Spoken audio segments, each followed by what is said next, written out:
Hi, I'm Lisa Simpson. I work for the San Angelo Museum of Fine Arts, and today I'm going to lead you on a super fun tour. Let's go! Thanks to donors, everything we'll look at today is part of SAMFA's permanent collection. And that means everything you see in here belongs to the museum. Every once in a while, we get to take art out of storage for people to enjoy. Today we're going to look at works from SAMFA's Spanish Colonial collection. What is a Santo? Santos, or saints in English, are religious art forms. They're usually made of wood or ivory.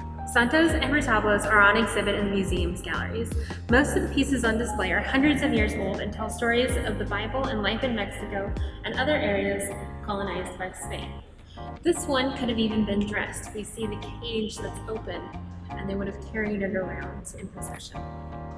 This is the detail from Kelly Haggett Stevens' 1935 painting, Couple on an Andalusian. You can see in the background there a group of people carrying a santo. This is one of the ways they would have been used, carried through the streets in procession on various feast days and other holidays.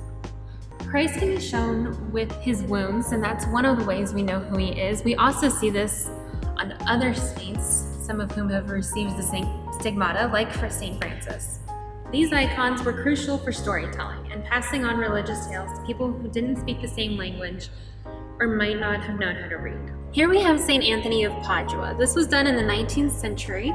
You can tell who he is by his robes and his hairstyle. The clothes they wear, the weapons they hold, even the presence of other figures can tell you who the Santo is portraying. This is St. Michael the Archangel. This work was completed in the 18th century. You can see he's wearing armor. He's often known as a warrior. He is an archangel, but he's also known as a saint.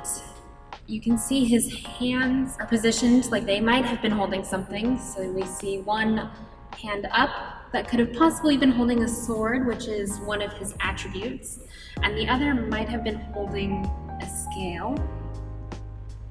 And we can see in this 19th century painting the sword and the scale that he holds.